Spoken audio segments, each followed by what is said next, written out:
The guys that the Browns have signed seem to be not only talented guys, but guys that are quote unquote great locker room guys that players want to play for. And take a look. Anthony Walker's the guy that signed, and we had referenced this earlier. So Darius Leonard played right next to him, and when things hit that he was signing, Adam Schefter tweets out the deal, and Darius Leonard, I'm about to cry, and the reason is Darius Leonard credited Anthony Walker with helping him develop into the player that he is. You saw the same kind of thing with John Johnson. So not only is Andrew Berry targeting really good football players, but guys that teammates want to play with. Yeah, it's all about developing and building that culture and growing that culture in that locker room. You have to have a strong locker room in the NFL because there's going to be adversity.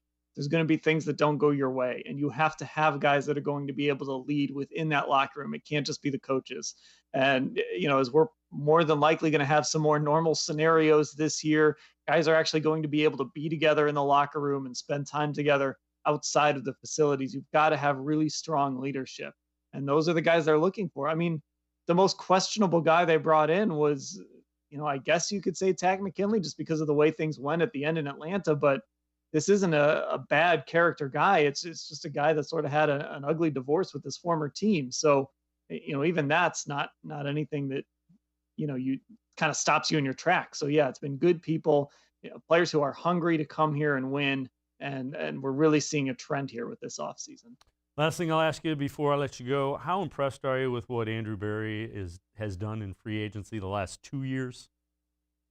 It's really hard to not be impressed. He's done a great job of just targeting what he wants and filling it. So last year it was the offense, right? They're going to add a tight end. They're going to add 2 tackles.